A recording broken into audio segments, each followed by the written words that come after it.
And now here to speak with us about this rare sight in Gaza and break it down for us is Itamar Marcus of the Palestinian Media Watch. Itamar, thanks for joining us. Always a pleasure to have you here at ILTV. What's your initial reaction to the scenes in Gaza now of these hundreds of Palestinians protesting against Hamas? Well, the first thing that has to be recognized is that they're not protesting what Hamas did on October 7th. They're not protesting the atrocities. They're not protesting the murder, the rape, and the taking of hostages.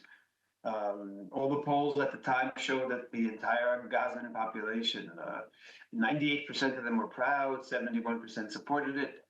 What's happening now is they've suffered so much. So no matter how happy they were about October 7th, they can't be happy about October 8th and onward. So that this is not a rejection of killing Israelis. It's a rejection of Hamas because they're irresponsible. And I'll give you some interesting points to think about. The Palestinian Authority has been critical of Hamas in the last few months for allowing the war to continue, and they've been telling Hamas, you should return the rest of the hostages and let the war end and let the people of Gaza stop suffering.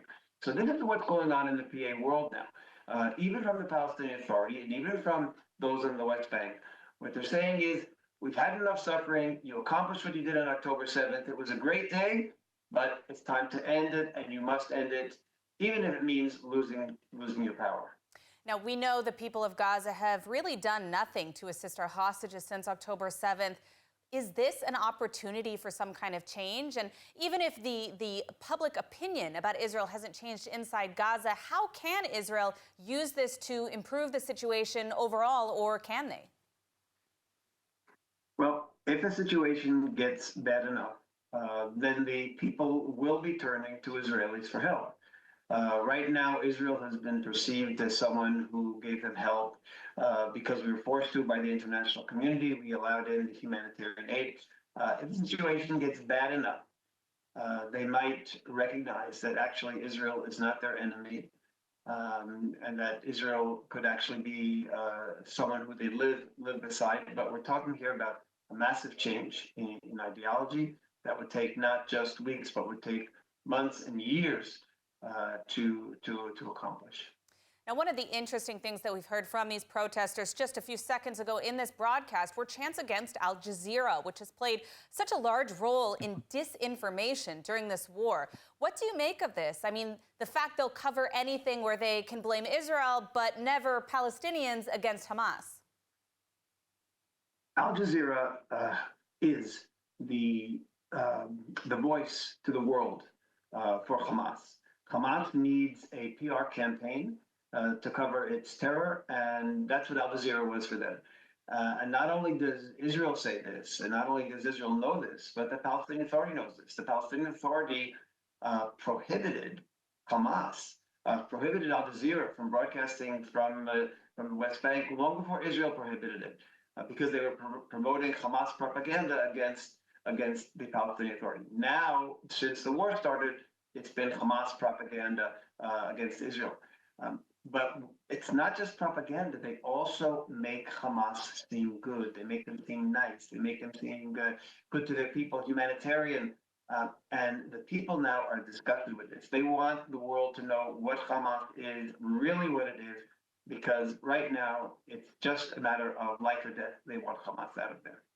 Now, there's been a debate for many years, actually, about the ability of Gazans to revolt against Hamas. We know how they brutally execute Palestinians who work against them. How far can the people of Gaza take this? I mean, is Hamas going to crack down on these masses of people as well? How many Gazans are really complicit with Hamas versus how many are actually victims of Hamas? What's interesting is they could both at the same time be victims of Hamas and complicit with Hamas. A lot of them probably feel that the suffering is worth it because Hamas it represents a religious ideology that they believe in, and the suffering is going to do them wonderful things, give them wonderful rewards in paradise, that as Hamas has been promising them.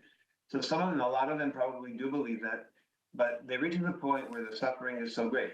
Now, the question is, and your important question you did ask is, will they have enough power to really do something about Hamas. Right now, the Hamas fighters are hiding on the ground. They're not even confronting the Israeli soldiers, which is why the people can actually go out and do these demonstrations.